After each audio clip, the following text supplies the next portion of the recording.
What's going on, everyone? Welcome, welcome.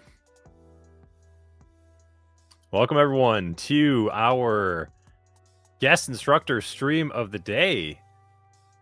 What's going on? Fletus, you should be able to hear us as well, too. Welcome. I can hear you. Nice, cool. All right, we're live in the chat. We'll get to a proper intro soon, but what's going on, everyone? Happy Friday. Welcome to a stream over here. We got a SOC IR tabletop exercise over here with a guest instructor, Fletus. Fletus Poston to the stream. Fletus, welcome to the Level Effect community over here. Excited to be here. Already been poking around your Discord, so I feel like I've met a few of you, so it's nice to formally meet you in the stream. Yeah, there's some familiar faces over here sticking around. Nice. Happy Friday, everyone.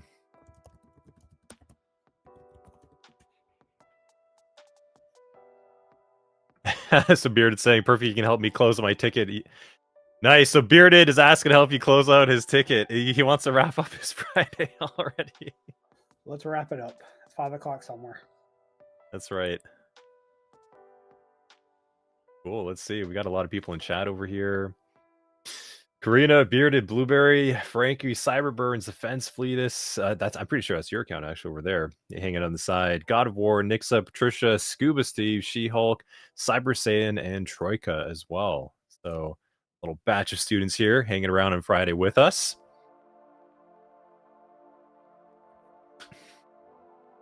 Cool. Well, I'll so this is recorded right now. We'll see who else is going to be joining from the LinkedIn side of things as well. Dev, hello. So give everyone a little bit of a background over here. Fletus has joined us. I'm sure some of you in the stream already know him already just from the community. Very well respected and regarded. This gentleman here has over 15 years of experience in the field. He has extensive background in cyber defense, security awareness, and risk management. And this has given him a really unique perspective to be able to provide insight and advice on the ever evolving landscape of cyber threats. Fletus has got a SOC incident response tabletop exercise and scenario to walk through with you today. He's going to talk a little bit more about it, the importance of it, and share his experience and what he's learned and engage with you in the chat. So you will actually have an opportunity to engage and sort of help choose some of the decisions in this tabletop as well, too, if you would please, and gain some experience what it's like to go through some of these triage scenarios in the field. So Fletus, thank you again for joining us. Welcome to Level Effect Community officially on stream. It's good to have you over here, man. Happy to be here, and happy Friday to everyone, and let's figure this out together. As we talked about, I'll start out with a basic deck. We'll go through, we'll spend on what is a tabletop, why it's important to upset, and then I've got this little scenario, as Anthony's already alluded to, that I'll ask for people to chime in. I'll give you some personas if you want to play, and we can walk through what it would be like. From my understanding, you guys haven't got deep into it, but I'll talk about why it's important to have an incident response plan, how you want to test that incident response plan, and also test your DRBCP plans as part of your tabletops. Sweet. Exciting. A lot to cover with all that. This is where we start to get a bit of an insight of what it's like, you know, some of the actual policies and processes in the field, and going through scenarios that you might be finding yourself in the real world. So, Beardy, you're asking to close out that ticket. You might actually have a ticket like this today at some point in the future. You never know. Yeah, hopefully it's a ticket and not just an email or a frantic phone call or a Slack message telling you, hey, you are not going home. You are not going to go to dinner with your spouse or partner tonight. You are not going to that concert you planned to go to. We are going to initiate an incident response. Right. Damn right. Yeah, you know, I don't know if you want to share anything on that, just like how important it is. I mean, I guess you're going to talk about it, but Fridays is where things can go wrong for some reason. It's just, I don't know what it is. Why? I don't even say it's just Friday. Every day. I've worked Good Friday, technically a Friday. I've worked Christmas Eve. I've worked Thanksgiving Day before. I've been here on numerous other holidays. Unlike the world, they don't take holidays off, and they don't understand business hours unless you're dealing with a threat actor or a nation state who's like us, clocks in at 8, clocks out at 5. You will see some of those attacks, but for the most part, they don't really care what time of day it is. They don't care what day of the week, and they don't care if it's a U.S. observed holiday or a national holiday for those who are not in the U.S. Yeah, they probably even want to target you a little bit more on those days because there's less people in the office, or rather, maybe they'll be caught off guard easier, I would They imagine. also like to, and not going to cover it too much in the deck, but I'll leave it here. Natural disasters are at another time. Weather storm, hurricanes, political, any event that's happening in your country is another time that you're going to get attacked because they think you're in a degraded state. So, a little tidbit for you: tell your marketing and comms team to be careful what they share when they share it, because it can make you work more. Funny story: I worked for a utility, and they told the entire town they were going to be without power for 4 hours, and they communicated that to the world. So, we had to be prepared for people attacking our linemen, trying to attack our systems because they knew we would have a large presence in that town center working to restore a big transformer that had went out and needed to be replaced. Hence, they were taking an entire town offline. So watch what you communicate to the world. That's a good point. What you share in social media can be used against you, not just from a personal level, but also for your company. Yeah, like they'll know what you're up to. It's good advice, man. I mean, we all talk about it, and you'll learn more as we dive into this. Like, there's communication is it's a double-edged sword. Like, we have to communicate, but we don't need to over communicate, and it's a need to know least privileged mindset when we are communicating. Yeah, that's a tough sell in marketing, though, man. I gotta say, because honestly, for marketing, right, it's opposite. It's like over communicate, oversell, overshare, and then we're like, no, stop that, don't do that. So, yeah, tough game. Very tricky, very hard. So cool. Okay, well, let's dive into this. I'm excited to see what you've cooked up over here. Just want to make sure. So, can everyone chat hear us? We're good. Mic check. We're clear. Anything anyone want to ask before we start getting into the meat and potatoes of this stream? Jordan, what's going on? Welcome. Any burning questions at this time? Otherwise, we're going to kick things off.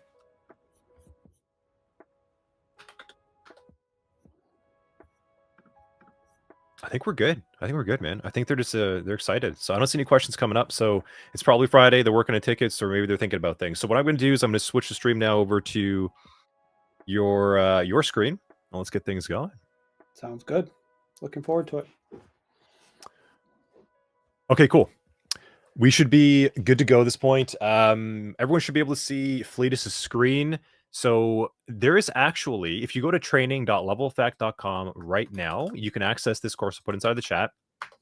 So swing over to training.leveleffect.com, go to our catalog. This is a free course object, and Fletus has been really nice and helpful to put together this little course object for you to kind of go through with him on the stream.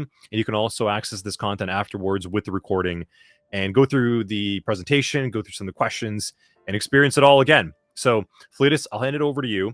Go ahead and feel free to start walking through this. Let's get to know you a little bit more too, man. Sounds good. So logistics first. When you see me looking around, I have a vertical screen over here, which I have the Twitch on. I have you in front of me, and then I have some notes over here on this other screen. So when I'm looking around, that's what I'm doing. I'll let you know I have 2 interns who may make an appearance. So you may see them pop over my shoulder. If they do, I will hand the mic over and handle that. And then we will come back at this. So as alluded, I have been doing this. I could probably almost change that 15 to 20 years now. I started in 2005. It is now 2025 doing this. I started cutting my teeth in the IT world. Did IT service management, web app monitoring, electronic document management, and then dove into the identity side of that by managing all of our access controls and AD groups, etc. That time I decided, let's put cyber in my title. Roll back a little bit. I cut my teeth first off as an IDS handler before I moved into IT. So I did intrusion detection and response from an IDS point of view during my undergrad at Appalachian State. So I'm a native of North Carolina. I've moved back here, been back in North Carolina since 2000, so 25 years now. Most of my family was born and raised here. I moved around a good bit as my father was in the Navy. But during that time, I got to quickly realize that I have a passion for helping others understand what is security. So that's where my security awareness started, then the cyber defense. During the IDS days, I quickly realized that users will do anything and everything without thinking about it on their endpoint, aka laptop, desktop at that time. So quickly realized the risk management piece and importance of going through that. So I have a strong business resilience. I like building resiliency into my programs, both from a cyber defense, awareness, and risk management. And I've done this across the financial, the regulated utility, and now in a technology company where I'm currently the senior manager of security operations. I engage in the community. Often you'll see me giving talks and Discord Slacks on YouTube. I like to get content out there. I enjoy workshops. I enjoy training. So look forward to getting some feedback from you on what you liked, what you didn't like. Just throw it in Discord. You won't hurt my feelings because that's what we're here for, is to learn and grow together. This community is a community. The InfoSec is actually a community. So think about it that way. The last stats I looked at, there's only a few 100,000 of us in the world, not just in the US. There's only a couple 100,000 doing this. And if you drill that down, it's probably tens of thousands who are doing this day in and day out, not just part-time or a team of one. So think about that as you go through that. And we have to continue to build a culture of inclusivity inside of this. We want more talent. We want diversity. So with that, I'll share this again. You can find me on YouTube. I have a LinkedIn. I have an X channel. I've been dabbling in Blue Sky, but I didn't put it on here. So before we dive in, let's talk about some data breaches. Why it's important to talk about Tabletop. So IBM put out their data breach report. The average breach costs just over almost $5 million last year. From a business recovery point of view, FEMA published that 29% of businesses had to recover from a disaster that are still in business 2 years later. So let that sink in. If they've been hit with a disaster, they likely are still in business only 29% of the time. So small businesses are hit hard and may or may not have to close their door. I put some other active shooter just because we're talking about tabletops, understanding that there were still 20 per year since 2000. That's a lot to think about. That's something that we don't talk about. But your tabletops should be dealing with any weakness in your organization and your response teams, both from a physical, IT, cyber availability, and we'll dive more into that. Some of the benefits of this is you're identifying your gaps. You're learning how to handle a crisis. You're able to exercise your recovery plans, your incident response plans, your disaster recovery or business continuity, and you have a confidence. I challenge everyone that I work with and that I mentor is having a premeditated action. You want to know what you're going to do before it happens. So you know if the event happens, this is step 1, step 1A, step 2, etc. And then it helps you identify areas of improvement. We'll talk through that during my presentation. And then when I give you guys the opportunity and gals to walk through that, when I put a basic scenario together for us to conclude with. Again, we have to contribute to participation and engagement. So I want engagement. You want engagement in your real world. You want the scenario to be relevant, and you want it to be facilitated with discussion. So you can go out to this link when you get there. I won't bounce over to it, but there's costs associated with this. So you want to make sure that it's done well. There's soft dollars and physical dollars that come into play every time you execute a full-on tabletop that's inside of your organization. So with that, I'm going to dive in. I'm going to make this a little bit bigger for you guys. And we're going to talk through what it's like to upskill your organization via tabletops. So I already welcomed you, but I'll say it again. We're here to explore an approach to enhance your security operations. This is your physical security operations as well as your security operations. We all know we live in a fast-paced, ever-evolving world where the cyber landscape changes probably every minute, every hour, and we're constantly seeing complex threats because of this. So we have to stay ahead of the curve, and we have to train ourselves, test our training, and then improve our security team's capabilities. That's where tabletop exercises come in. By simulating real-world scenarios, crises, able you to use a tabletop to provide a unique opportunity, both for your security team, your leadership, and others involved in your organization to help them understand their response while identifying gaps and developing strategies to tackle those. So in this presentation, I'll dive into the world of tabletop exercises, helping you understand how it enhances your incident response and mitigation capabilities, how it improves collaboration and communication among your teams, as well as it identifies any knowledge gaps that your organization has or skill shortages, which can be important when it comes budget season to see, do we need more personnel? Are we missing a tool? Do we need training on the tool, or do we need to upskill and train our employees either in a tool that they're using, a soft skill that they're lacking, or any other things out there, thus fostering a culture of continuous learning and improvement. So let's dive in. So what is a tabletop? A tabletop exercise is a simulated interactive discussion that brings together subject matter experts from across your organization to test the response to a hypothetical scenario or crisis. Your purpose is to identify gaps, processes, and collaboration between your teams. You don't want to be the first time that you interact with an IT organization to be during a crisis. So a tabletop allows you to build that rapport and to build that early on in your process, because it forces interaction and immersion into each other's businesses. I can challenge you now, for those who worked in a field, it's hard to realize what your peer is doing on the other side when you've never talked to them or experienced what they're doing. When I started my career, I had the opportunity to do a rotational program. So I started in governance doing IT service management. Then I went to a web app monitoring doing applications work. So when I got on events, I knew what the IT service management's playbooks looked like. When I did applications, I knew what their playbooks looked like. When I moved into security, I was able to get that triad to know if I declared an event, this is the process they have to follow. So it made it easier to do this because I'd sat and done their shoes. So take time today to introduce yourself, get to know your counterparts, and be honest, get to know all of your lines of businesses, because you may have to call on them depending on the event that happens. So some types. We've talked about this, and we're going to talk about more. Cyber threats are important. So that's your technical. Then you're going to have your operational, where that's really just trying to execute your plans, your DR, understand how you're going to gather threat intelligence, your communication to your stakeholders. And then there's strategic tabletops, which concentrate on the organizational risk and mitigation strategies. This can also drive out policy development as well as the implementation. It brings your leadership to the table. We don't want to, again, the first time that you talk to your CFO is when you're asking for a ransomware payment. The first time that you talk with your chief operating officer, when you tell them that you had to take an entire website offline if you're in e-commerce, or you had to shut down a plant if you are in a manufacturing firm. You want these discussions to happen early on and be able to identify what they are. So when you design it, make sure that you have a clearly outlined objective and goals. You want to identify the knowledge or skill gaps that you're trying to address. You want to evaluate your incident response process and plan. And then you want to develop strategies to mitigate those specific threat vectors. Thus, it will help you establish key performance indicators. You'll likely see those known as KPIs. You're able to determine if you're successful, what it looks like, and how it is to be measured. So, for example, the time to respond, the time to detect, the time to contain, the time to eradicate. All these are metrics that your SOC, your Security Operations Center, is already tracking. Your IR team is already engaged with understanding their KPIs. So your tabletop exercise allows you to establish them and then test them, both in a simulated environment prior to having to actually do them in a real world event on Good Friday or Thanksgiving or another major holiday where you're not planning to do this.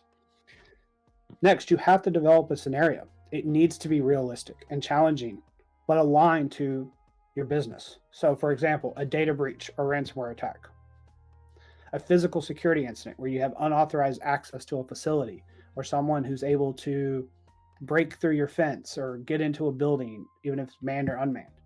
And then any other cyber attack that we deal with day in and out, from a malware, a drive-by attack, social engineering attack. Incorporate realistic constraints. Simulate the real-world constraints, limited resources. Fletus is on a plane right now, but he normally makes this decision. Who's going to make it? Bob is at home sick with his kid. What are you going to do? Sarah's the CFO or the controller. Who's going to cut that check? Do you have a backup plan for when you're missing those key resorts? Also, make it time sensitive. You can't say, oh, we'll just wait till Bob gets back tomorrow. Or when Sarah lands, or in my case, when Fletus lands the plane or gets off the plane in 3 hours, he can make that decision. You may not be able to wait. Additionally, throw in conflicting priorities. You may still have your day job. We'd already talked about, I need to close this ticket. Can I go back to my desk? This ticket needs to be closed right now. Can I just go back? Or another conflicting, you're an hourly based employee. You're not allowed to work overtime. What are you going to do? Does someone have the authority to say, you're going to work, I'm going to pay you time and a half? Or what are you going to do about that? So some considerations is keep the scenario complex enough to challenge the participants, but not to complicate it to where it becomes unwieldy. You want it to be realistic enough and to test out your plans without you going down a rabbit hole and spending tons of time trying to chase the likelihood of something that will never happen in your environment. Ensure the scenario aligns with your organization's specific threats and concerns. So how do you do this? Work with your threat intel teams if you have one. Work with your information sharing groups if you're part of one, and find out who's targeting your vector. Who's targeting the financial institute? What does that threat actor look like so you can simulate that? And then consider using a day in the life approach, where the participants are presented with a series of realistic challenges and scenarios. These are all ways to design your tabletop. So when building it, choose an attack vector. Select the most likely and plausible attack for your company. This could be phishing or social engineering. This could be a ransomware or malware infection. This could be a network exploitation for a vulnerability in one of your IoT, your Internet of Things devices. Define your target. Identify the specific target of the attack, including, is it your entire company? Is it just a specific line of business? Is it the corporate network? Is it the client network? Or are they coming after a specific data set or asset? This would be important for folks who do R&D, research and development, or your finance team when they're just trying to steal your client list or your numbers for your AAR so they can compete against you to drive down prices. Make the timeline. Determine the time frame for the attack. Is it going to be a single day, multi-day, a month long? And then draw out the duration. Speed up your tabletop to say, okay, a day has passed, an hour has passed, and understand how long it's going to take between your kickoff meeting, your update meetings, and how you're going to do that. Is it going to be asynchronous where you're just going to send notes in to a scribe who's going to put it together, and then at the end of the day is going to send out the executive summary? And then overall, the length of your exercise. So how long should a tabletop be? It depends. I've seen organizations do a 1 hour heavily intensive micro exercise. I've seen a half a day, or I've seen the full day. The full day is generally what you bring a consultant in for. If you have a managed detection and response organization, they're going to facilitate a single day. But I've seen organizations who do a single hour, half day, or even a week long. But for the point of the norm, it's generally a day long exercise, especially if you've got shift work. You want to walk them through a shift change so you can see how you would hand off an incident that would last a full business day. Be able to define the impact. What is the financial loss or revenue impact? What is the reputation damage and brand? This is likely you're bringing in your comms and your marketing team. What is the physical harm or disruption to our operations? This is now you've got your IT team or your other operations teams who are brought to the table to explain how this would impact the widgets being produced on the manufacturing floor, the power being generated at a distribution plant, or the retail shop who can't get their point of sale system to process credit card payments. So think through your scenarios. And again, they could be as simple as a phishing campaign. They could be a little more complex with a ransomware attack, or they could be that they've attacked your entire network and you're at the result of you can't do anything online. You have to go out of band. So think through the complexity of your scenarios and what they look like. So incorporate injects. This inject could be a certain power outage, a network connectivity issue, or an unexpected change in business operations. I mentioned one, your point of sale systems just went offline. So your Lowe's, your Target, your Walmart, and they can't process a payment in the store. What do? The technical injects. Inject something as network congestion or outages. Everyone's storming the network because they want to know what's going on. And can you handle that? Or do you have an inadvertent denial of service attack? The main system just crashes because there's been too much load, or it's a legacy piece of technology and it hit its last straw. You were the last person who could touch it, and when you logged into it, you were the straw that broke the camel's back. Additionally, don't ever ingest this. You get a secondary attack that comes in. Someone sold off to an initial access broker, and now they know you're down, so they're bringing someone else to the table with them who's coming in to steal. Mimic these things during your tabletop. Mimic operational disruptions like a change in your policy and unexpected customer behavior, like they're showing up at your headquarters order. You've got someone picketing, you've got other opportunities, and then a supply chain disruption or shortage. Those are other injects you can say. If COVID was important for us, think about the ships that had to sit off our coast and couldn't come in. What do you do in that event when you're relying on the technology that's sitting on that boat that's sitting 20 miles offshore because it can't get in? Make sure that your scenario-based injections are real world and they're not just far-fetched. So, for example, the cyber attack should be on your critical infrastructure during a pandemic. I just mentioned COVID. Or a sudden change in regulation or laws that impact your business, like January 1, or in the case we just went through here in the US, we had an administration change. They just changed a lot of laws, or they fired a lot of agencies. How does that impact you when you're going through this? If you were used to calling the former CISA director and she's no longer in office, who do you call?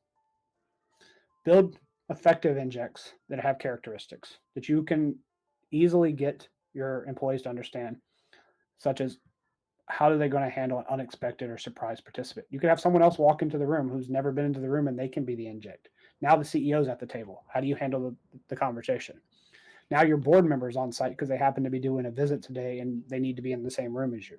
How do you break that out? By still giving realism of a day in the life, a real world scenario, and then your impact. So here, just incorporate this just for your key considerations. Incorporate injects that are relevant and realistic. Use them to test the participant's ability to respond to unexpected events while ensuring that they align with the scenario and objectives of your tabletop. So again, running it, preparation, define it, have key stakeholders involved, prepare your facilitator and note takers, have clear expectations.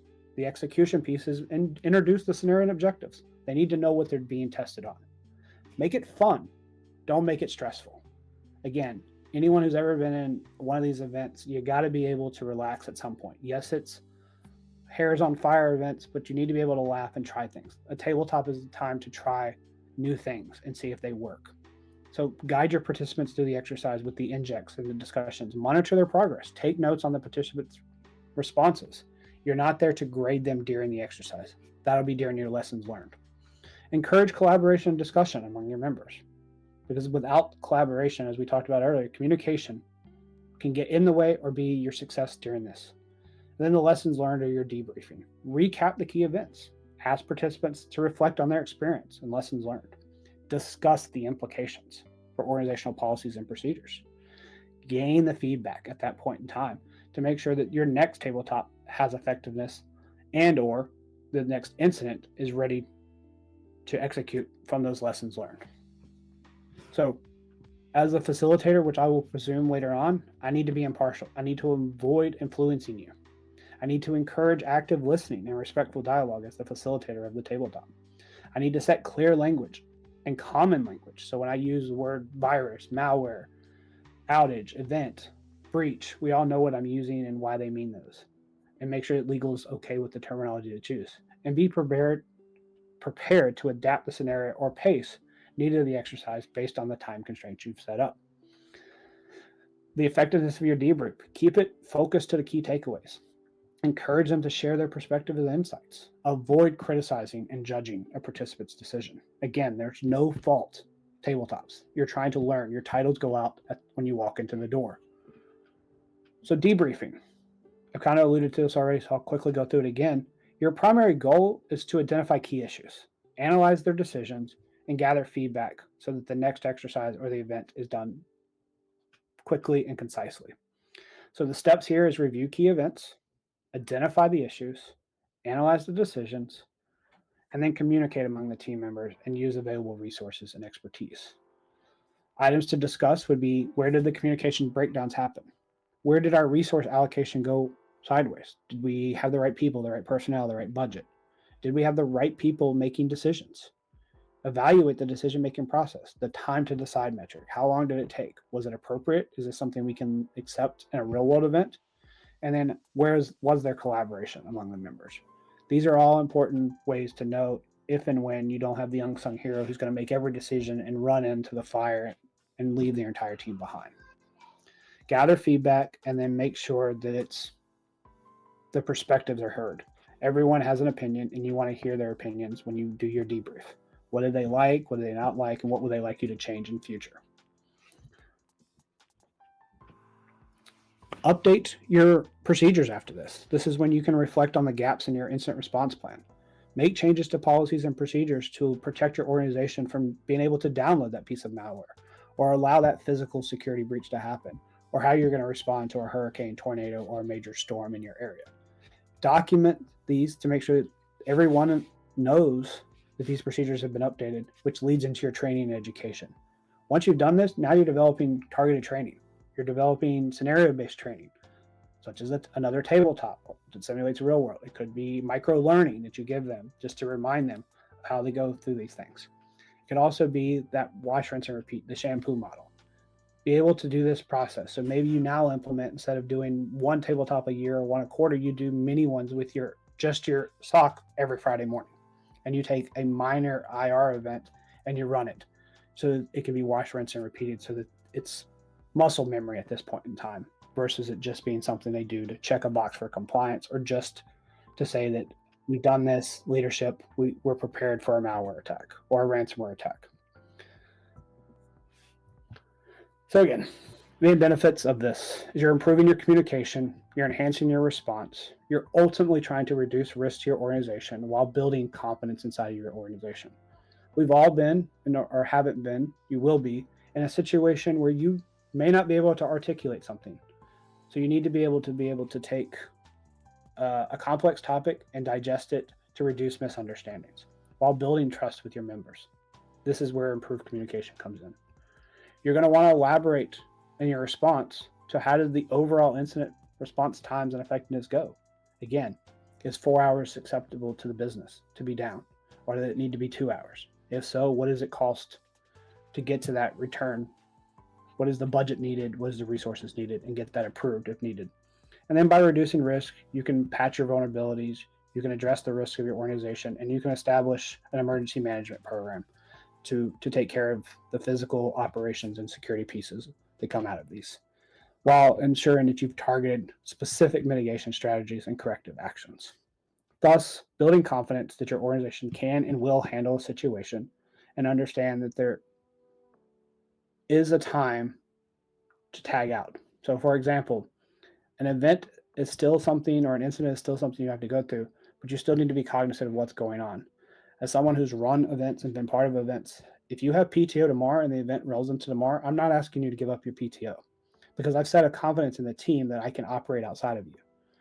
If I need to and I have to, I need to be willing to make it up to you, because no one wants to miss a family vacation. You don't want to be sitting on your vacation and wondering, oh, I should be back at work. They're going to fire me because of this. So you need to set that early on, that you still have objectives and your organization should be able to operate with key resources being gone if the event continues to go, or during the injects where the senior leader is not at the table to make the decision.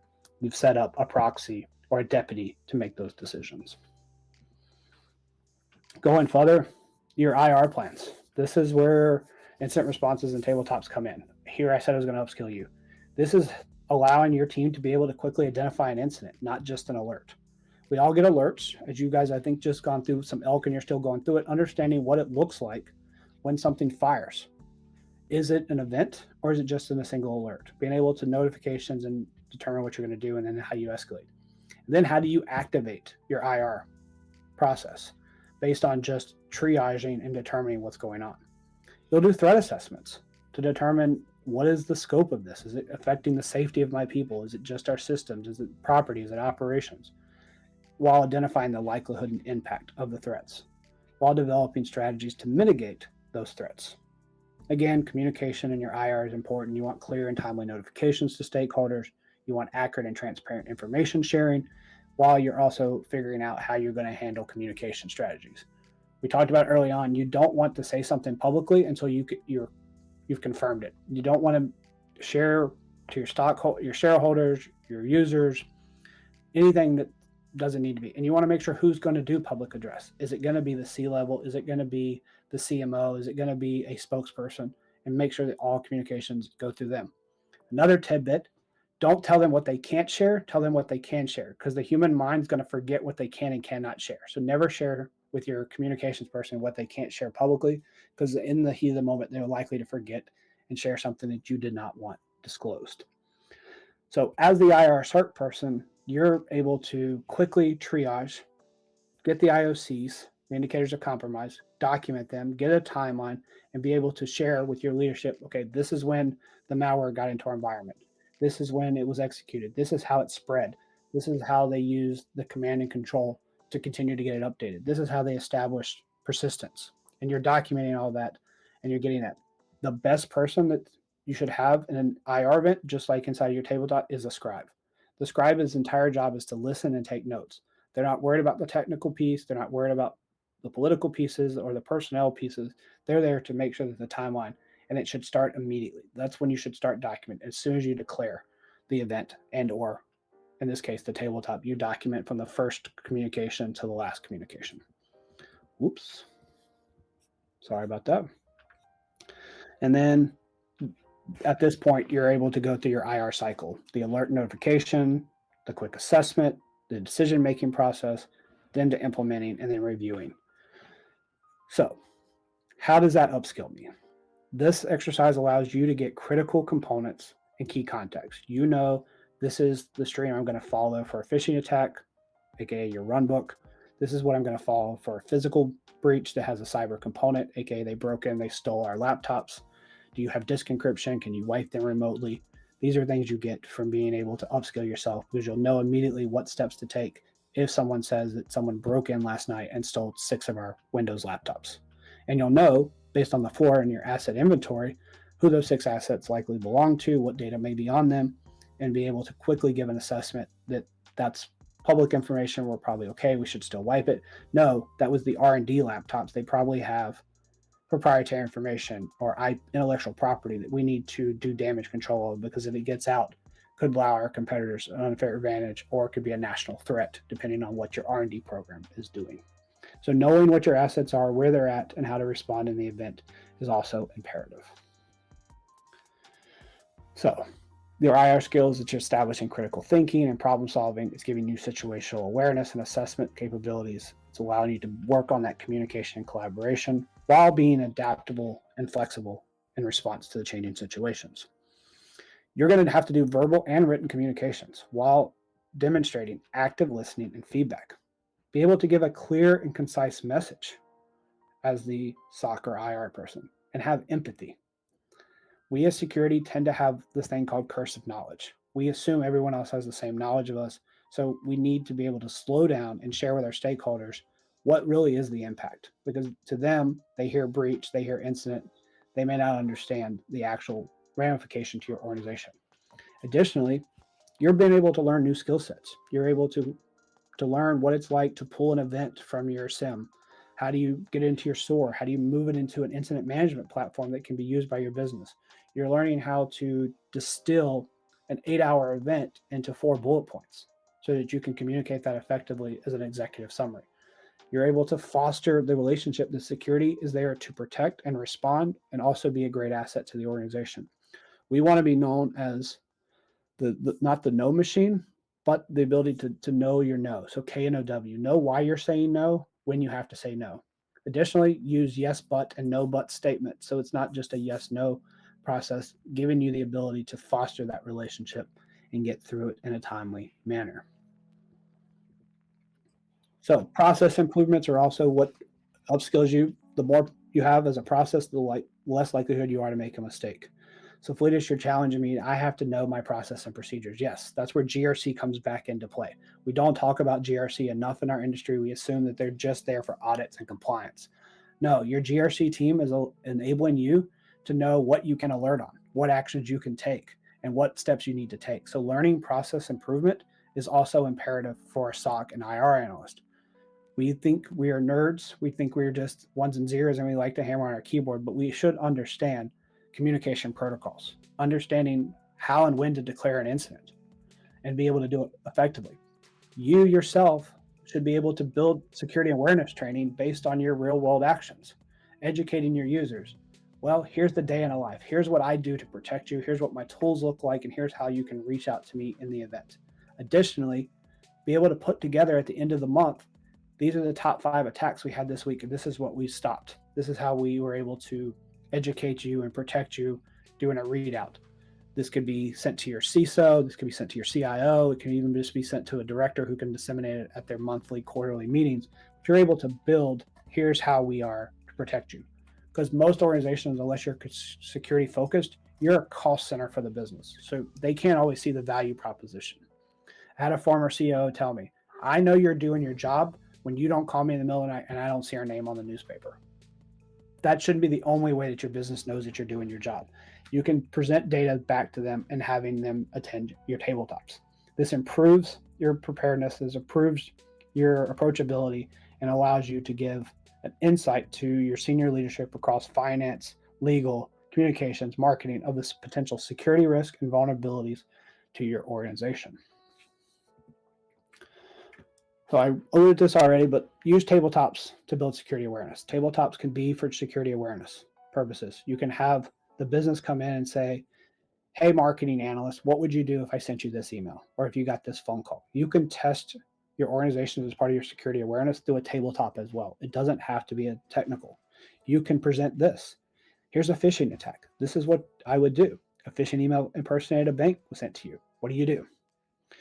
The email is designed to look extremely convincing as your next inject. The phishing website was identical to the bank's website. What do you do?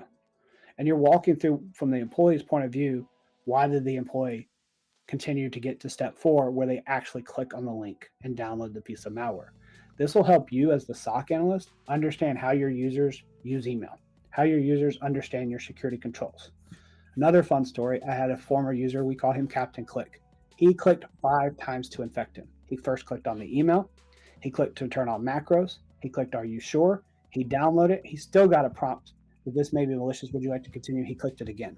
When we interviewed him, he said, your job is to protect me, you have security controls. I figured I could click as much as I wanted. This is the persona of your employee. You need to understand why and how they think about this. Putting my security hat on or awareness hat on, security starts from the time you wake up to the time you go to sleep. So empowering your employees, your peers, your colleagues to think about that, security starts from the time you open your eyes to the time you close them at night and lay your head on the pillow. So being able to understand every injection that happens in their walk from their bed to brush their teeth, to their breakfast, to their car if they go to the office, or if it's just simply walking to your home office, you make decisions because you may have a phishing email, a phishing text, or you may get a pop-up that you have to be able to quickly respond to. And doing a scenario like this is helpful both technically and to enable your security awareness program within inside of your organization. Again, the best practices, again, to reiterate, clear objectives, realistic scenarios, active participation with constructive feedback. So I briefly mentioned it, so I'll go, what is your cadence? You just want to do one a year, one a quarter, one a month, and who do you invite to them? And how do you vary the scenarios? I alluded to, if you've got a mature SOC or a mature program, maybe every Friday morning you inject a miniature tabletop just to get them to think about an adversary that's been released this week, a news article you read, or a new CVE or zero data that's come out, and you test them on that. That way it's fun, it's exciting, they get to go through that. That varies your scenarios as well. Eventually, you want to incorporate feedback. You want to make sure that you're getting feedback at all levels and enabling your organization to understand that. I already went through this one, so I won't go through it again. What is a phishing attack? A tabletop, we're going to cover this one a little bit later. I'm not going to do a data breach, but an access to personal data. You can do a ransomware one. I'm leaving these for the people who want to go through this and understanding if you want to set these up, these are ideas of how to go about it. And then the insider risk. I would like to talk about this one because I think a lot of us forget that we are insiders in our organization, every single one of us. And that's the accidental insider. This is a tabletop that I challenge every single one of you to go back and ask them to do. What do you do if your CFO or controller accidentally attaches an invoice and sends it to a personal email? You've now you've exfilled potential sensitive information. Even better, that IT ticket has a patching window. You decide to send out the entire patching window invite, but instead of sending the invite to all of your employees, you add your personal email to the end of it, and inside that calendar invite, it has the patching window, the IP address, the host name, and all this is sitting in it, and now you just send it to Google. What does that mean? You just declassified all of your internal IP service names because now it's sitting in Google's storage. That's an accidental insider. So think about those as you're doing the accidental piece versus the deliberate piece.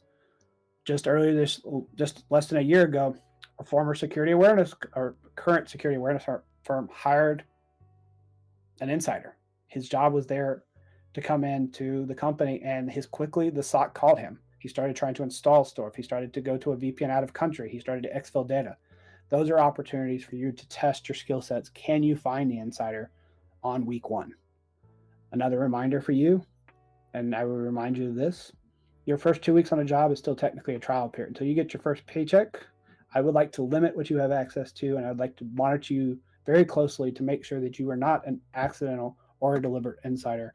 And a tabletop is a great way to do that, especially if you're onboarding a lot of people quickly and rolling through your identity lifecycle management. The denial of service attack. We've all heard of these. They're easy to do.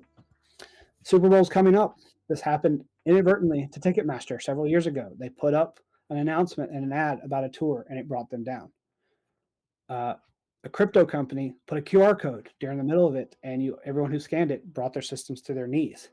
These are incidental or accidental denial of service. This was done by having too much load that was legitimate load, but caused by users. So that's another opportunity that you can use to understand. And for you as a security practitioner to advise, as we joked earlier, tell your marketing and your communications team, this might not be a good idea.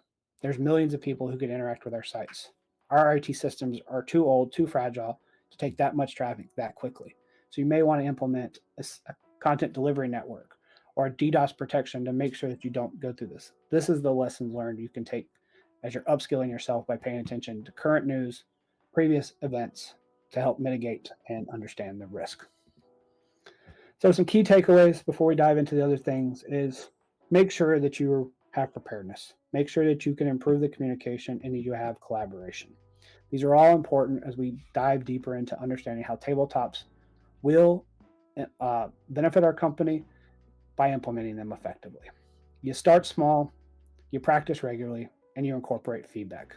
By doing all this, you're able to quickly understand the gaps in your organization. You're quickly able to understand where does your patch management look like? What is your vulnerabilities like? Do you have the proper cadence to address a known CVE when it comes in or a vulnerability that your environment is hit with?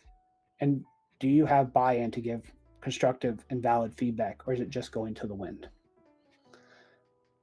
I'll skip this slide. This kind of just says that they help with reducing downtime and improves your posture.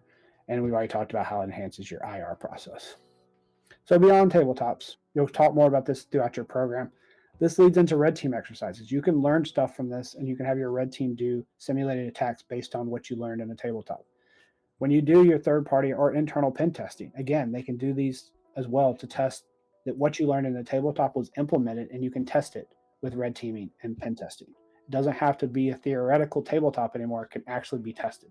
Did you apply the new security control? Did you add the new defense and depth? Did you put a new policy in place, both administrative or technical, that allows or disallows certain activities in your environment?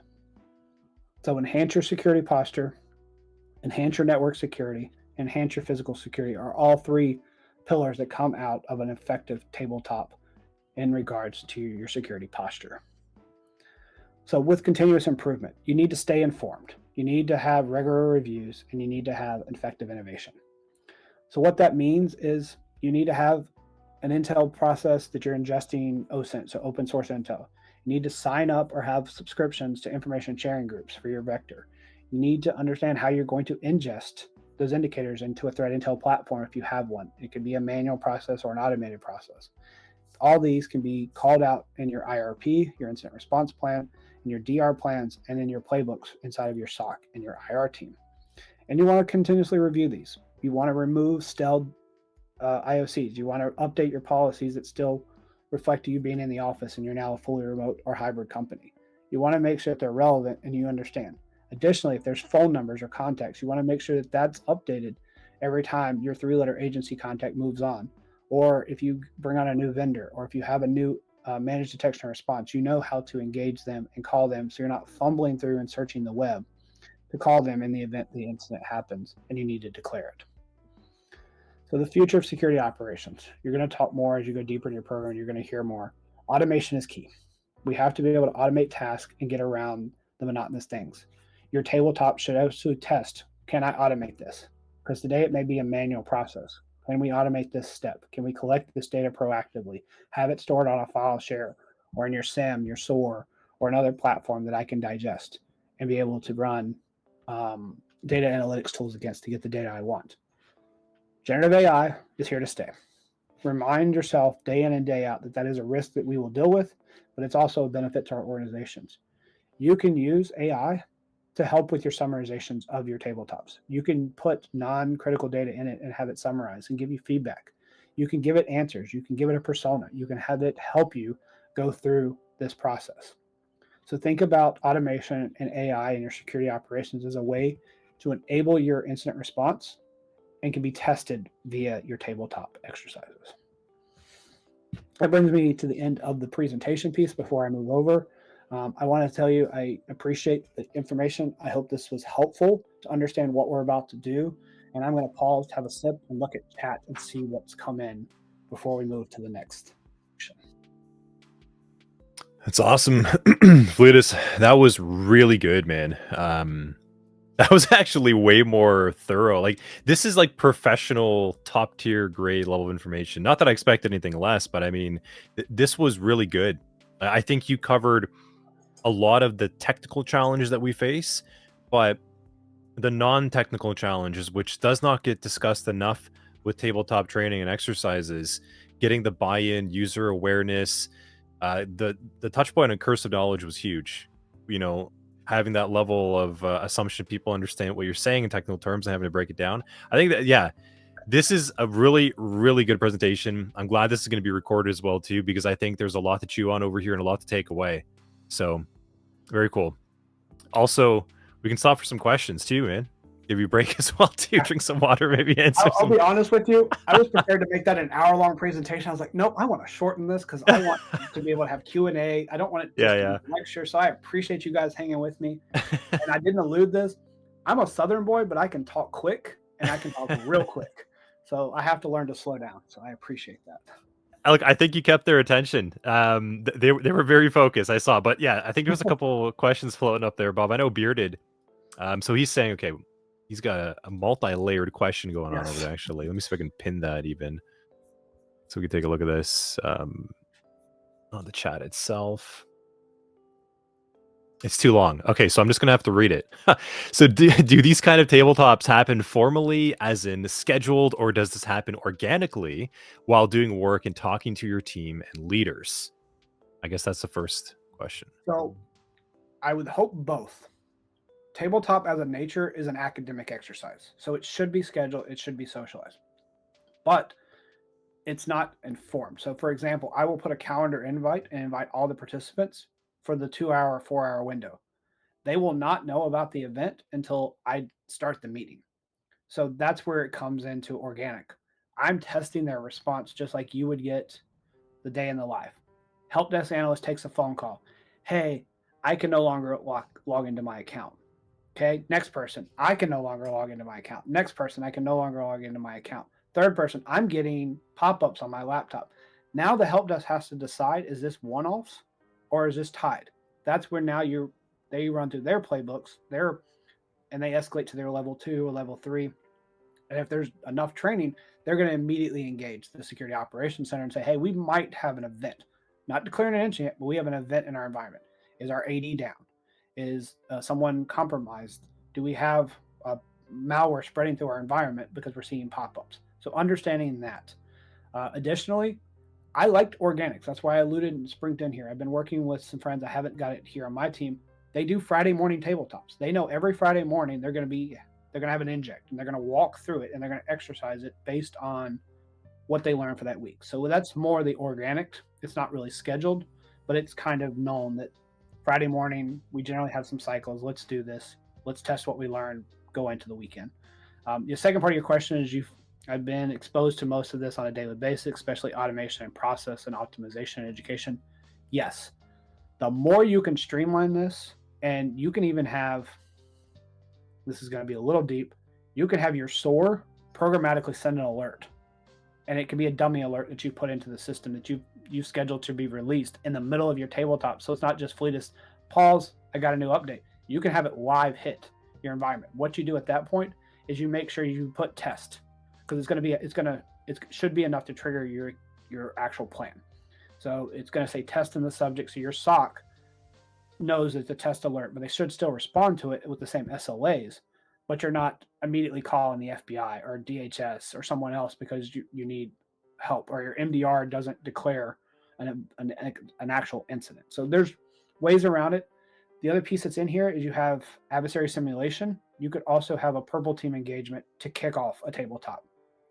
Have the alert fire and then see what the team would do and run a tabletop based on a purple team engagement of an adversary simulation doing something in your environment. I didn't call that out outside of red teaming and pen testing, because the purple is slightly different than an actual pen test. Sweet. Here to let us know if that covered enough ground on your questions and comments over there. And I think so. Eric had a question more. I think maybe like a moment of surprise. Actually, this was when you were sharing the story about old Captain Click over there, a little bit ahead in the chat, saying, "No way, that's recent." Under his surprise over there. So I'll tell you, this is a field-based employee. This is not Yeah, someone let's hear who's more. used to doing computer-based activities. They access their computer to check their email, to get their pay stub, and to do their benefits and enrollment. So when he got in there, his mindset is, you have safety controls for me in the field. You should have safety digital controls. So we were able to digest why he felt this way and why he continued to click. What we ended up doing at the end of it is we told him, would you have done this at home? Going back to my analogy, security starts at home. He's like, no, I would have stopped after the first warning because I don't have protections at home to do this, but you do. So we uncovered that he assumed a level of trust with us as the organization to stop it if it was really bad. We informed him, we put a lot of controls in. At the time, we were getting millions of emails a month. We digested it down to 1 million that we delivered. And of that 1 million, there was still tens of thousands that were malicious. So look at that. It's 40 million to 1 million to tens of thousands that still made it to your inbox. And of those 10,000, 100 of those were actually very bad, that just for whatever reason got through the depth and defense we had for email. So email is still the primary attack vector for most of your attacks. And it's because it's easy to trick users into being able to click. 100%. We were actually just talking about that last weekend with email security, the prevalence of it and the human element always failing. Yeah, really cool. I like the comment too over there, like, would you do this at home? I think that really gets the point across to someone when they think that they're fully safe in the company. Yeah, the other thing too, and this is why, because tabletops are physical, like I tell people, how do you know when to open your front door? How do you know not to put your hand on a hot stove? How do you know to tie your shoe? And it comes through different things. Either someone taught you, you learn by experience, so you've been burned, you've been robbed, you had your identity stolen, or through just trial and error. Like you learn eventually to tie your shoe versus just letting your shoelaces be undone. You understand the thing. To my curse of knowledge, I used this analogy the other day. It's easy for me to say, just tie your shoes. It's loop, swoop, and pull. Your 3-year-old looks at you. I don't know what loop, swoop, and pull means, Dad. Your end users are the same way. When you say don't click, or look at the email header. I've had security professionals just look at the header of the email. That'll tell you. You're telling a finance person to look at email headers. You're telling a marketing person to look at the email header. You can, but I would hope that you're sitting down beside of them and you're training them what to look like in an email header. Or the legacy term, hover over. I don't advise anyone to ever hover over a link because accidental clicks happen, especially on a mobile device. The hard press doesn't always work. Yep, very, very true. Love it. You got to be able to speak to the audience. The empathy component you mentioned is so important. Cool. Like that. Yeah, there are some good fishers out there, and with AI, it's gotten more and more prevalent. So, yep, awesome. Any other questions in chat? I know Fletus has got his tabletop exercise ready over here, where you are going to make some decisions, right? Am I understanding that correctly, Fletus? yes. You want the people? Okay. I'm going to post. I'm going to act as a facilitator. I'm going to read you the scenario. I'll just go ahead and start.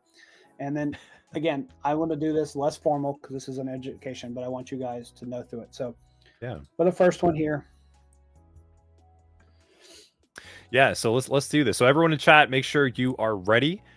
Take a little bit of a break from what you're doing if you can. Get involved. So Fletus is going to walk you through a live tabletop exercise right now, a SOC incident response tabletop exercise that he's prepared. He will be the facilitator for you, and you need to tell him what you want to do. Like, how will you resolve this? And then he's going to tell you what happens based on your decisions. So yes, let's do it. It's like choose your own adventure. It is. Let me pull this back up. Makes my life easier if I use this. I learned this for presenting. So here, our scenario here is we're dealing with Cloud Nexa. They contain sensitive data about its products, clients, and proprietary software development practices. They have a significant investment in cybersecurity to protect their critical infrastructure and maintain their trust in their customers and partners. To the end, NextEctor hired Level Effect Security to facilitate a tabletop exercise designed to stress test their process and procedures for responding to a cloud cyber incident. Ooh, there we go. So in this exercise, we will be doing an operational potential business sensitivity information while also looking at the safeguards. Please refrain from public discussion. In this case, it's recorded, so it's fine, but in general, you don't want to publicly discuss the results of the exercise as it's not appropriate to third parties. So the purpose of the exercise is to test your ability to respond to a network intrusion, aka cloud intrusion. The exercise will explore not only response procedures, but also interdepartment coordination and communication. So our objectives, we're going to determine the scope of the cloud incident, include how the attacker gained access, what systems were compromised. We're going to identify, hopefully, the motives behind the attack and their potential impact on our company's operations. We're going to assess the steps taken to contain and mitigate the threat. Then we'll discuss strategies to prevent future attacks and improve the overall security. So for the purpose of this will be an open, low-stress, no-fault environment. We're going to ask you guys to participate from various viewpoints, even disagreements. This exercise is conducted again in a no-fault environment where capabilities, plans, systems, and procedures will be evaluated. You don't have a full plan, so we're going to assume you have an incident response plan, and I'll lead you through what I would be part of it and guide you through where to look as the facilitator. And we're going to respond to the scenario using the knowledge you know already, and the common security capabilities, plans, policies, procedures, and then any state and federal regulations that may apply. Again, you'll ask questions for gaps that's missing in the prompt because there's purposely data missing for you to ask questions. So here's your assumptions. The events are fictional and do not reflect an actual event that has occurred in the environment, but it's plausible. These events could occur as they are presented. There's no hidden agendas. I'm not here to trick you. All participants will receive the same information at the same time, as we talked about in the Q&A, and decisions are not precedent sitting and may not reflect our organization's final position on a given issue. This exercise is an opportunity to discuss and present multiple options and possible solutions. So again, I will take the role as facilitator. I'll ask questions. I'll provide scenario information to support the group, and we'll relate to the objectives. You guys will take on the players. I may ask if anyone wants to volunteer to be a specific person. Did you guys lose me, or am I still here? You're still here. You're good. My cat just took my dock off my station, so my screen slipped. It's dangling. I got it. That's the original threat. There's the original. He pulled the cable off and got it. So again, I may ask some of you to act as the CEO, the CISO, the CIO, the finance, and we can play that out how we want to.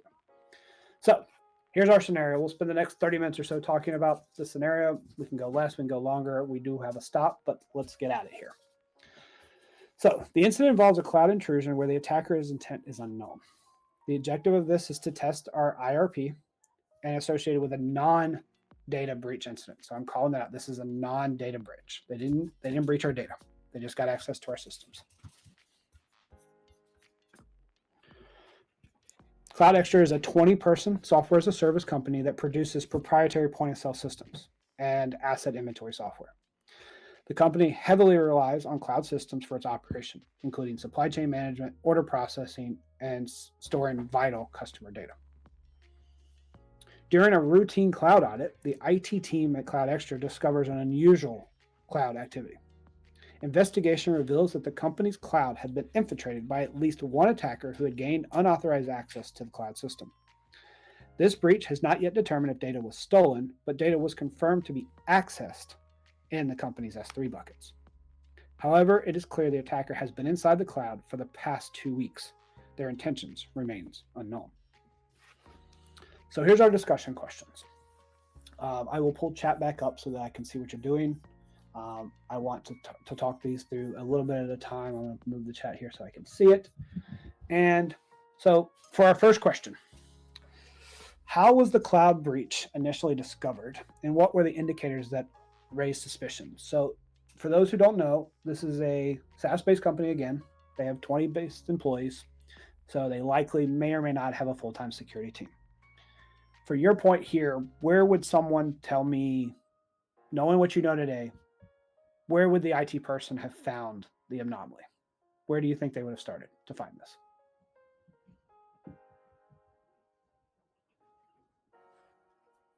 Would it be in their CloudTrail logs? I'm going to lead the witness just because I'm going. Would it be in their elk stack because their logs are being pushed there? It could be in their IDS or IPS logs, yes. Logs is where I'm getting to.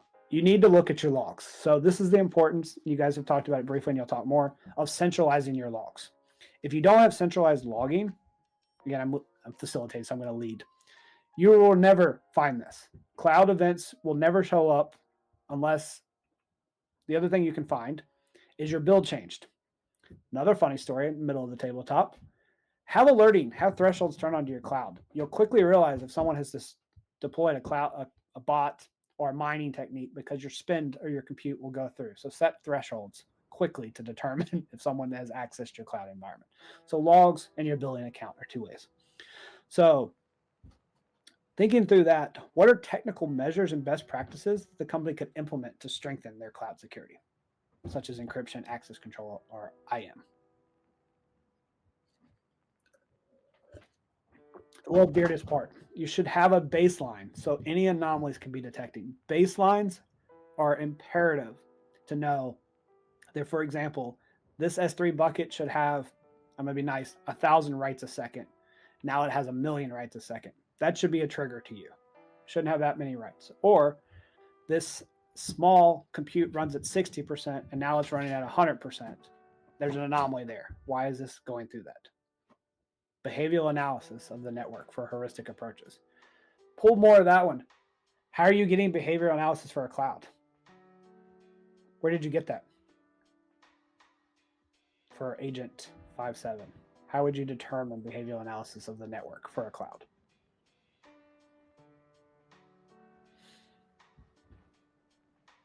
What are you running?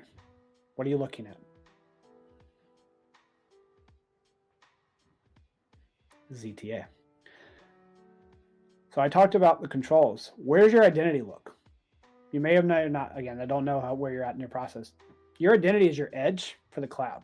So what identity access? Was it an interactive login from Fletus? Was it a token? Did someone get my STS token? Did they replay that attack? Did they sniff it from somewhere? Did you have hard-coded tokens in your pull request that they were able to get a hold of because they looked at the previous version and found the hard-coded token? These are things that could allow you to strengthen your, don't embed that, delete the previous versions, check your access controls. Again, are you using OAuth or using your password, or do you have SAML set up? Do you have SCIM set up to come into these environments if it's an interactive login for the identity piece? MFA bypassed. Maybe. It's very likely that someone logged directly into the cloud. They did not come in through somewhere else. Would encryption help you right now? Yes or no? From what we know already.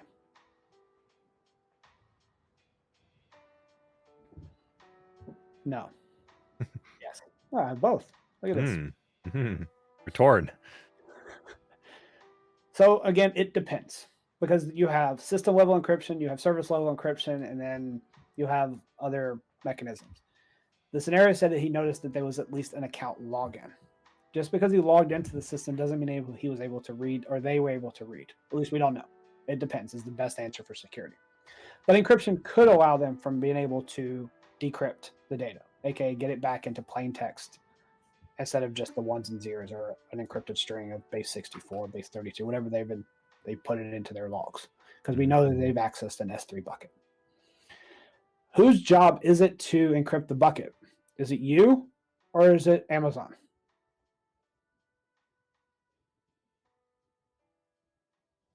Or is it a shared responsibility, if you've learned that yet? It is you. It is your job to turn on encryption when you build the S3 bucket. They will encrypt the data that's inside their data center, but they will not set up disk encryption or set up encryption on the bucket itself. That is on you. There's also a reason that you need to. You're not fired. Everyone. I will tell you though, and I may be wrong because it's been a little bit. I think it might be checked on by default now. I think Amazon has gotten smarter, and that's a default setting that you have to uncheck, or it might not even be unchecked anymore. So you could argue that it's both, but in theory, it is up to you as the custodian of the bucket to do proper encryption. access controls as well. So the technical measures and best practice we just talked about. How did they get there? Would encryption help? Would access control help? What would help? Next, what steps could Cloud Nexus do to contain the breach, prevent further compromise, and monitor affected data in the cloud? What would they do next after the IT person found the anomaly?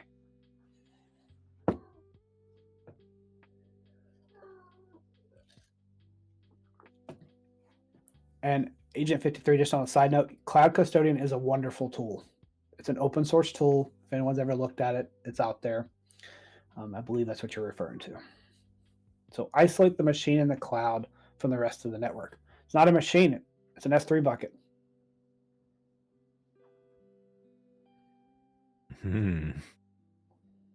With different S3 bucket policies as well.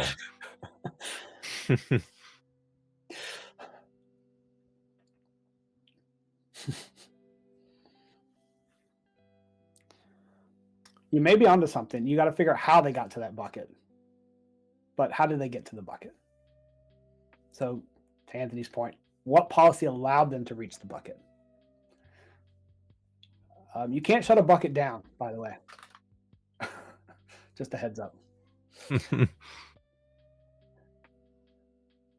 I did say that we don't believe that they exfilled any data, so it wasn't a data breach. It's just been an access. So we can at least want to confirm that. Did you see any egress? If you know the difference between ingress and egress, did any data leave the bucket? At that point, we have a bigger incident in our hand. If they just access the data, then you got to look what data is in the bucket. Was it confidential? Was it internal? Was it proprietary? Was it encrypted, not encrypted? So these are all questions you want to think about and understanding. Going back to, I think I briefly alluded in my presentation, this is your CIS controls. Know your assets, know your hardware. What is where and what's in it. So the other thing is you might want at this point to reach out to the data owner or data custodian of your company. Who writes data to this bucket? At this point, you're probably calling in IT and or your data protection team, if you have one, or whoever's the data owner. What data is in your bucket? Do I care what data is in your bucket? Do you care that someone read your data in your bucket? So yes. Mm-hmm. So I mentioned they're a SaaS-based company. Do you think any notification has started yet? Do you think there's anything before we move into the next question? I'm not even going to go to legal yet, but what comms do you think would have started at this point in time? I've already given you a couple hints for question 3. I'm going to give you a 3A.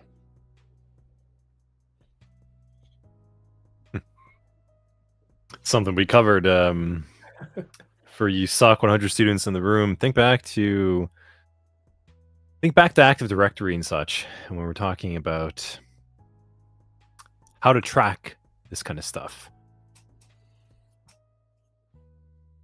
3 things.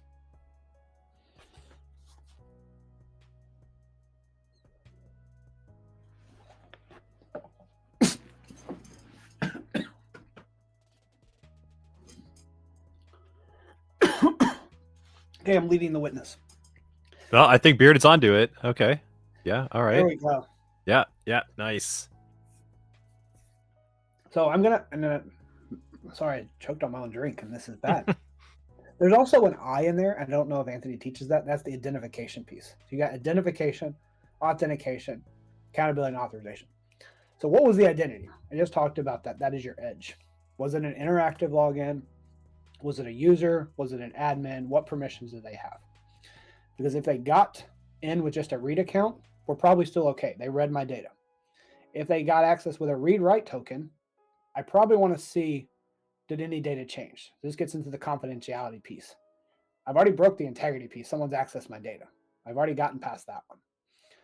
So to go with that, do you have access? Do you have the right access? And then has it been removed? So it's the need to know. You've got that piece. So now we've got that monitoring in place. I alluded this is Amazon. I've already said that there's CloudTrail. You also have CloudWatch and then CloudTrail logs. You can look at your CloudTrail logs to see anything else that happened prior to the bucket. So far, I've only told you about a bucket. What else do you think this adversary may have done if they've reached the bucket?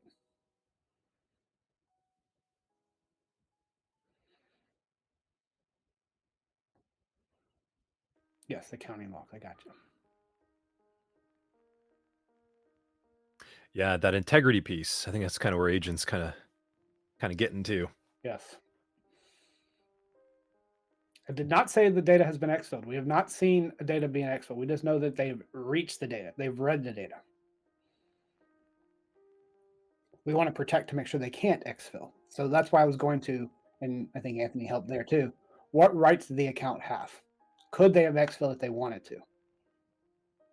So that's where your potential compromise, how you want to monitor it. So now, going a little bit further, I'm going to go back a slide, I think, or 2 slides for a second. Just to give you the scenario again. So we know that they've been in here for 2 weeks. There you go. Some sort of persistence. How did they keep this access for 2 weeks? Nice. Yes, remember back SOC 100 students. Remember persistence. One of the key things. Nice, good job, Eric. So persistence can be done in what ways for a cloud asset? Trojan, backdoor. What else could you think of that would give you persistence? For those who know. Agent, that's a good question, but I'm curious, how would you get persistence in the cloud, if you know?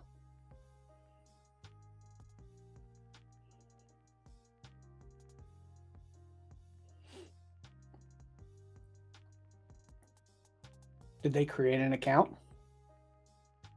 Did they have the ability to create an account? Did they do an account takeover? Is that person still on vacation? So they've been logging in at 8 o'clock every morning to be Sheila, but Sheila's at the beach right now sipping Mai Tais.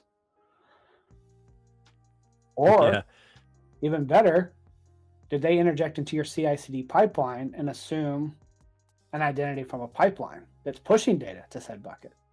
If you've talked about continuous integration, continuous deployment yet. These are all things that could cause them, yes, access keys. What gave them the access key? How did they get the access token and key? That's where this is going. And I saw already when I asked the question, I forgot to pause. What else have they poked around in? Find that identity and see what else it touched. Was it anomalous? Does this token usually look at an EC2? Does it run a Lambda? Is there any Lambda jobs running right now? Any serverless activities? That's what Lambdas are for those who don't know the terminology. Any serverless activities that's memory-based attacks. We're not going to go into deeper, but what memory-based activities are taking place in this cloud? These are exercises that your SOC, your IR are going to need to quickly triage when someone says you've accessed my bucket.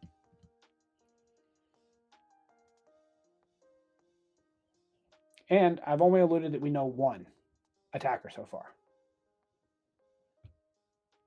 So to your point, audit any new account creation, any new logins, any new IPs. If you don't have a jump box, a bastion host that they're coming in, was there command line interaction they come in? Hopefully you've hardened your environment to don't allow this, but depending on the security posture, you may not force people to use their corporate asset to come into the cloud. They may be able to come in from a personal laptop as long as they have MFA or an Octatile or a Duo integration or an Intra ID account that they can get push notifications. So back to the baseline. Did the IP align with your workforce? Do you normally see people come in from Germany? Maybe not. Do you normally see people coming in from Alaska? Maybe not. Even better, does Fletus normally access this bucket at 2 a.m.? Because it may be my account, but it may not be me. I have an ATO, I have an account takeover situation. So think through that. So, scenario again, IT, move back to our questions. What legal and financial consequences could this SaaS company face? This is your GRC hat time. Come on, we had a good touch base on GRC a couple weeks back. So let's think about business and risk along those lines, everyone. Come on. So, doctor, should the SOC and logs see the account takeover? I would hope your identity platform would be able to detect that. We have a cat visitor.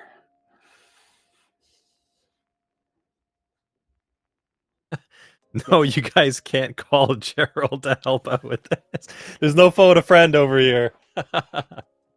So I will tell you right now, at this point, I'm asking my GRC team to possibly ask my legal team, depending on what we determine in that bucket. So this really goes back to what data is in that bucket. If there's customer data in it, which did my scenario, maybe I'm forgetting. I didn't tell you where we're based. So I'm going to tell you, we're based in North America. This company is based in the United States. But do they have GDPR? There you go. Do they have European data in here? Do you have an ISO or a SOC 2? Whoops. Reason. Okay, there we go. Yeah, I was going to say, do you have health information? So PHI inside of this bucket, or other PI or PII in here. This determines who your reporting structure goes through. And your GRC team would know this. And you would also know, your legal team would know this. So this is where your GRC teams could tell you what our compliance requirements say. What attestation do we have to ISO 27000? What attestation do we have with SOC 2 Type 2? Since this is a cloud asset, SOC 2 Type 2 comes into play. And then going deeper, where do our customers live? Just because I said we're based in the US, does Canada come into play? Does the EU come into play? Who's in play? So it really determines, again, back to the data classification, data labeling of your S3 bucket.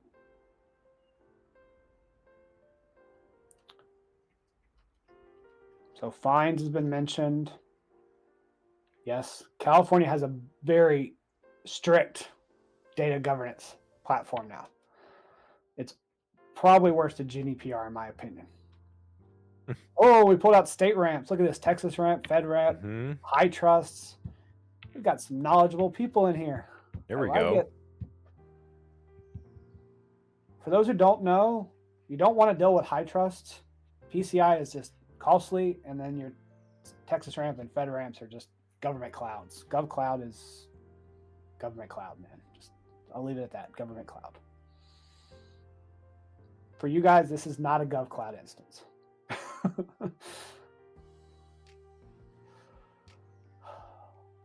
But these are things that come up.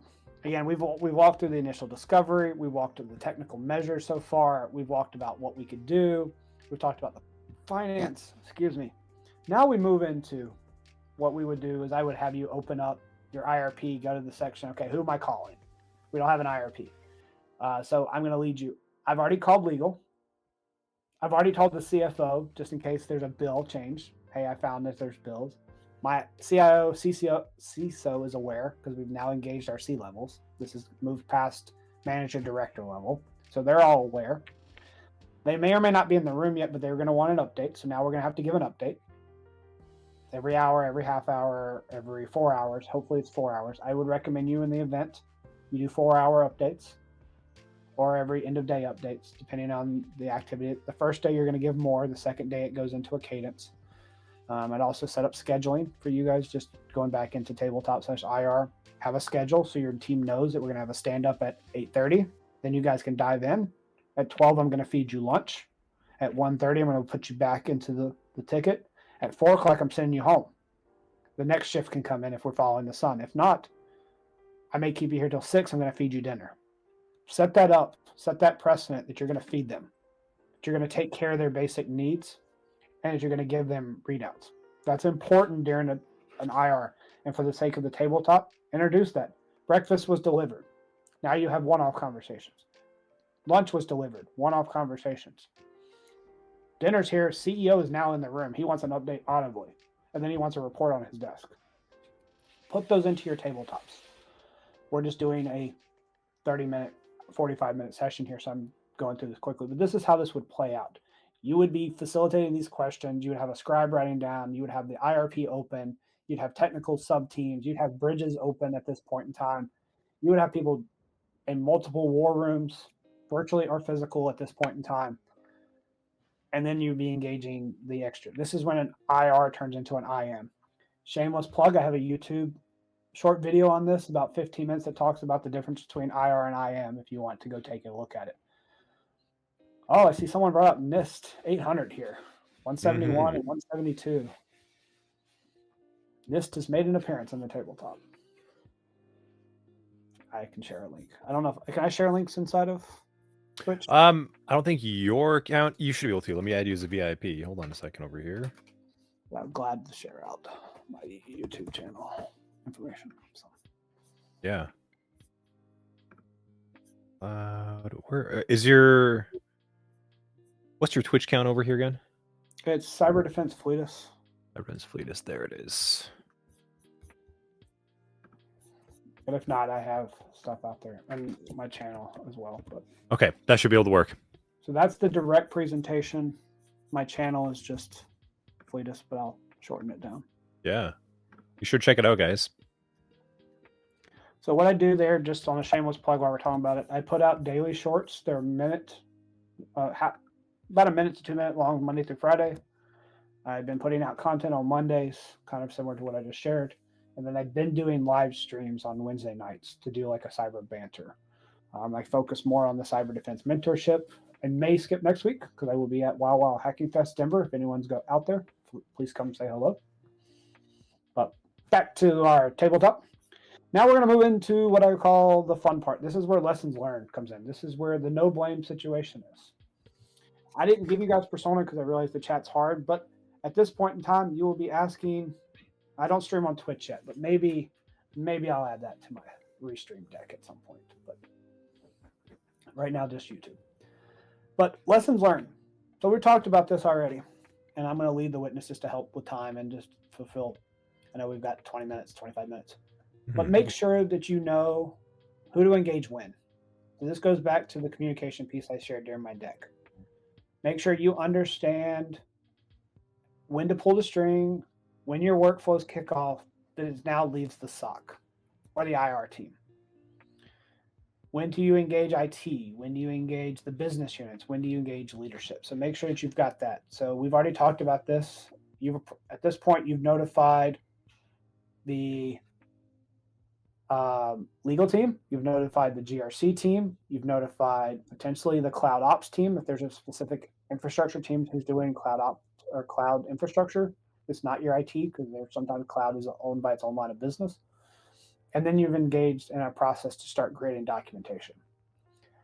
If you didn't have a note taker, this is the perfect time to make sure you have one going forward and that you document early.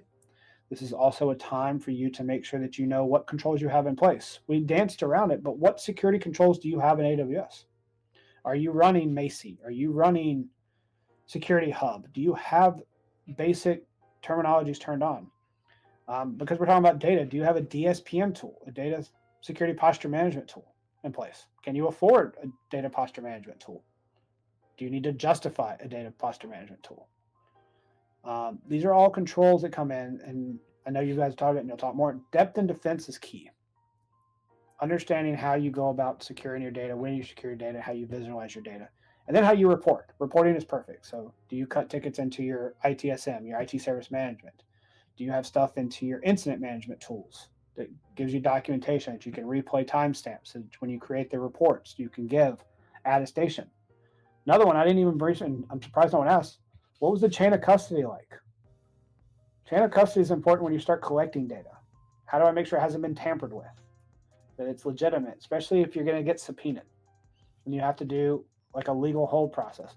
No one asked, and I didn't, but the data in the S3 bucket could be on legal hold. That's a whole different conversation because some people say just move it. Well, maybe you can't. Can I delete it? Maybe you can't. So understanding data classification, legal hold process, GRC, all that comes into play when you're enhancing your security postures. The IRP that we don't have in front of us that you'll learn later in this class, this is a great time to add sections to it. This is a great time to give links to playbooks, run books, contacts, your 3-letter agencies, your information sharing groups, your PR team if you have one, an external PR team. Another thing, legal counsel. You may have external legal counsel. Understanding when to go under client privilege, client attorney privilege, and what that means. Because anything you put in writing, especially if you're a publicly traded company, can easily bite you in the rear end if it's not done with the proper labeling. Can be subpoenaed and produced as evidence in the court of law. So, any other comments? I've blew through this, but I wanted to make sure that we have time since we have about 24 more minutes, 25 minutes here. Yeah, we got a little bit more time to go. I think there's a ton of insights to take away from this. I hope everyone's seeing. So for a lot of you, I think this is your first tabletop you've actually been through inside of chat. So it really makes you think, like, what level of controls we have in place, permissions, chain of custody of things, the intrusion attack vectors. There's a ton to consider. So I mentioned it. We didn't do this as well as you would normally do it, but this is the debrief time. This is where you give me, and what Anthony's saying, what went well? What is our areas of improvement? What lesson learned? Because it's easy. I love Agent Port. My mind is racing.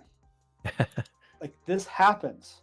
Yeah. And this is where I tried to drive it home in the presentation piece, is the predetermined actions. Knowing what you're going to do before you have to do it. Because you don't want to exercise a plan in real time. Ever. A plan, just like, for example, I don't want to give a presentation that I've never read. Because I don't know the transitions, I don't know the next steps, I don't know where to put inflection. So it applies not just to incident response, it also applies to just anything. Preparation is key. And because I have to do it, and I do it in every other presentation, here's my dad joke, and I didn't do it earlier. What do you do if you get locked out of your house? You talk to the lock, because communication is key. My favorite dad joke, I put it in almost every presentation I did, and I didn't put it in this one, so I wanted to bring it out at the end. Communication is key. Written and verbal communication. Areas to improve. Do you know how to write the story? Can you tell a story? Storytelling is something that we as practitioners, as engineers, fell at day in and day out. We are good at writing technical documents, maybe. We're good at sharing technical details, maybe. But can we articulate it and concise into bullet points? My last challenge for you, you're in the middle of this event, you get in the elevator, who walks in behind you at sea level? Can you give them the 30-second pitch? Can you distill the event down into an elevator pitch? If not, practice that. You may just say, I defer to my leader. It would probably be the best thing, because you don't want to communicate to a leader that doesn't need to be told something. But on the flip side, they may be, who are you and what do you do for my company? Instead of telling them I put firewall blocks in, I write content engineering rules, snort, YAR, IDS rules. You say, hi, my name is this. I protect your organization. I've helped save X amount of dollars by blocking and tackling, and you can use whatever words. They don't need to know your job title. They need to know what you do to add value to the company. Because you got to think about this. Most of your executives are MBA grads or higher who really just care about return on investment, their revenue, and their dollar at the end of the day. They know security is important, but they don't need to know how we do security. Yes, the keep it simple model. So that concludes my deck. The debriefing part here is where we go through this. So. Yeah, really cool. I thought that was an awesome tabletop presentation. I'm going to step away for 2 seconds. Y'all talk. I'll be right back. Yeah, for sure. So, yeah, I hope everyone got a bit of a taste of what it's like to go through this type of exercise, right? Keeping it simple really is key, right? Like if we kind of look back and review what were the thought prompts that we went through, we were thinking about permissions, we were thinking about policy, we were thinking about type of data, data at rest, data in transit, and we were thinking about the general implementation of what level of a security maturity is currently in place. And then from there we kind of gauge what we should and shouldn't do, right? So it sound like as it was happening, it was quite complex, right? For those of you the first time going through it, a lot of challenges like, okay, am I thinking the right thing? Am I thinking the wrong thing? And that's what's going to happen in real life if you're not prepared. You know, if you don't have a plan, you're planning to fail. So going through it beforehand, but now looking back, like this post-mortem, it really is a lot of the basics, getting your policies and processes just right to the certain level of standards that you need and getting buy-in. So really huge things. I was keeping them entertained for a little bit while you're gone there. That's fine. Intern problems. She had a mess. I told her we'll clean it up when I'm done here. So it's okay. Yeah. Yeah. Very cool.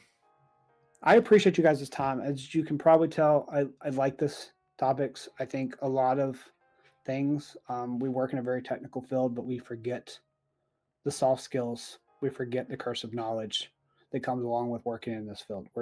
We're so used to talking in acronyms. We're so used to just assuming there's a base knowledge. And that may be true for some topics, but it's not true for everything. Mm-hmm. So take time to reflect on the skills I've shared today, how they can upskill you. I focused it around SOC and IR tabletops, but as I alluded in the talk, this can be done for any discipline. This could be a security awareness tabletop. This could be an HR tabletop. We just chose IR SOC. And I gave the analogy. Your business is going to be able to work through how they implement their DRBCP plans. Because really a tabletop is also exercising your disaster recovery and your BCP plans, your business continuity. Yep. At the end of the day. It's just a subset of making sure your BCP works. I can hear those interns in the back over there. Yeah, go back down, but they're yelling at each other right now. It's all good. It's all good. There is one other question actually. Fletus, a little bit up ahead in chat. Put it over there. Just kind of link back over to. But so Omar is asking. I'll pin it over here too. How would you go transferring a currently mid to large enterprise to using a KMS vault if you didn't before to rotate keys easily in case of a breach? Ooh, that's a fun one.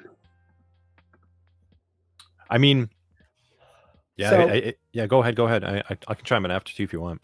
Yeah, you can take, but so there should be a process where you have a primary, secondary based on your KMS. You should be able to rotate between your two key pairs. Additionally, this is where your CICD comes into play. You should have Terraform formation templates that you can push to redeploy. Most of your keys can be rotated every time you redeploy. Every time you pull the PR, every time you push it, it can rotate your keys for you. That's one way to go about this. The gotcha, though, is sometimes you need those keys to decrypt the breached data. So you can't rotate the key if you can't let it run long enough to reapply itself, for lack of a better term, re-encrypt or re-authenticate itself. You have to keep that old key around to decrypt that version of the file. On the flip side, KMS, HashiCorp Vaults, Delinea, all of them have tools that you can do to allow you to get through it. So that's where I would go about it, is put it into your CI/CD, put it into your automation to do it. Because if you try to manually do this, you're not rotating anything at all. Yeah, for sure. Sounds good. Also, yeah, so while Fletus is helping out his interns over there, I will also say that, so I would say also start with some of the basics too, man. What data do you actually have to encrypt? So like what's sensitive, what's not, and what level of account permissions are required? And are you able to migrate your current setup? Because I think that's also important to consider, is if you don't have a key management service or anything like that, if you're kind of just like ad hoc and you're kind of like putting stuff together, how easily can you actually migrate it? So you need to come up with a plan to migrate to a new service and some type of a recovery to go back. Like if that fails, what do you do, right? And finally, least privilege. I think that'd be the last thing I kind of tack inside there too, is now that you have it set up, really break it down to a level that only the people that do need it can access it, and at certain times, like a one-time kind of token request and such. Tossing some things on there while you're providing more intern support over there. It's all good. They got locked out of their computer. I was like, it's not hard. It's not hard. Yeah, that's right. Bearded are back, so throw in some role-based access. So the other thing too, and I like that you called this out, and I think we forget about this, and it's very hard. Cloud providers and vendors themselves do not deploy base security that's hardened. Think about when you buy a device, They put basic security on with basic auth and basic controls. And the reason they do that is because the standard user isn't going to be able to opt out of things. They can opt in. So when you turn on manual, I'm not going to say stick build. So if you click, point and click deployment, you have to check those boxes. That's why it's important for automation and Terraform, formation, whatever else, to set those principles, put those into your JSON, put those so when you deploy, you're not having to worry about clicks. So you don't get config drift. Your keys are the same way. If you're manually generating and loading keys, you get config drift. Did I rotate this key? Did I even add a key? Do I have a key? So use automation, use Terraform, formation, cloud formation, depending on your provider, and write it in so you don't have config drift. And that way you can do least privilege too. Because when I turn on an account, if I use it out of the box, it's over permissive. It's very permissive. It's not least privilege at all because you're just more than likely for most companies using predefined rules versus writing custom rules. That's it. Cool. Any other questions? Anyone as well too? Got another couple minutes over here. And again, the recording will go up, so we're both going to have access to this. And we have the course object as well that'll be persistent. You could always go through the course itself along with the recording when you've got some time. Leave some room for a little more Q&A.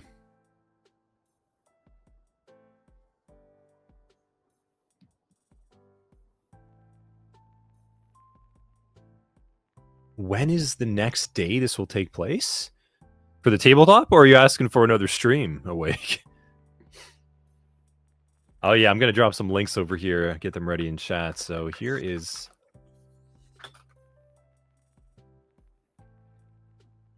That's Fletus training. And grab the course object as well too. And that'll go up on the...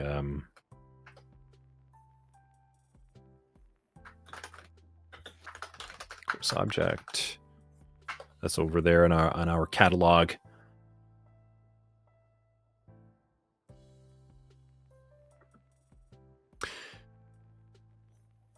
Cool. Okay. Well, if nothing else, expect the recording for this. So today's Friday. Going to get this uploaded probably for Monday that this will go live, I would imagine. So for those of you that couldn't catch it right now, we're trying to get this up on YouTube for Monday after it renders and uploads. And in the meantime, I will say thank you very much, Fletus, for coming over here on stream to Level Effect community and giving back. It's clear, ton of experience that you've got over here to offer, and I think people are going to be going through this stream several times and touching base with you afterwards, because I think there was actually a lot to take away. This was like a mini course in one, so really well done. Put us together. When I put this together, I was like, I built a module, and I tried to monetize it as quick as I could, but I was like, this could be a multi. It is legit. Yeah, this is like a small course. This was something that I will tell you, like, I've done these enough that I was like, let me just throw some information into a deck, and that deck kept growing. Yeah. I'm like, I need to stop. But for the students and for everyone else, notice, and you'll probably catch this in because I did intentionally, I repeat myself often in those slides because of the importance of applying enhancement, communication, enhancement, and communication throughout. And I just put some basic filler slides in there on opportunities of themes you can do. Phishing, DDoS, malware. There's all different types you can do. And then I alluded the security awareness. I challenge all of you to go talk to your awareness team and your GRC team and say, hey, can we do a tabletop as one of our awareness programs? Find a way. They may not understand what you mean there. Point them back to that or tell them, hey, this is here as a no fault. We want to just learn how you interact with our tools. We want to teach you, not just using your SOC and your IR team. Absolutely. Absolutely. And I'm thankful as well because I will share another nugget for you. Most people never see a tabletop in their career unless they get to a certain level in their career. Like there are people who work their entire career and never participate in a tabletop, and you guys got to go through a very condensed, minimized one today. So for those who are job seeking, you can say you've had experience with a tabletop by listening to this today. You can talk to these points on your next job interview. Yeah. Yeah. I mean, he's not kidding. I've known, I've worked with guys in IT.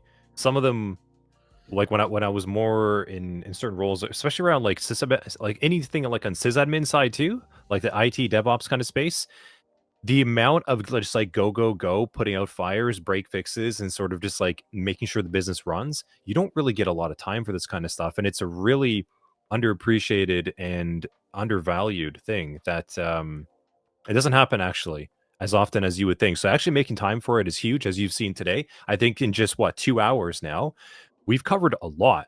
A lot of you, like the wheels are spinning. You're thinking, like, how can you take this away? Oh, I didn't think about this and that. I really need to sharpen up this area. And I think you got a much more realistic understanding of what could happen and what could go wrong. So, again, Fletus, thank you very much for coming on here to our community. For all of you in chat, thank you for being here as well too, supporting the stream and paying really good attention. Great questions over here, really good engagement. So make sure go and follow Fletus on his YouTube, hit him up on his socials over there, and you can always come back. We have more streams like this coming over here in Level Effect on the Fridays, and you can hit us up inside Discord as well too. We're always going to be willing and able to assist. So here's his links over here on the course itself. I think we showed them in chat, but if you haven't already, go and connect with Fletus. He's delivering a lot of great content, a lot of good value for the community and giving back the 15, 20 plus years of experience that he's had for everyone. So once again, man, thank you for showing up. Thank you for being here with us. And thank you everyone for chat as well. Have yourselves a great Friday. We'll see you tomorrow. We'll see you tomorrow for SOC 100. So we'll get back to our training ourselves tomorrow. But everyone, have yourselves a good rest of your day, good weekend, and we'll see you soon. Have a good one.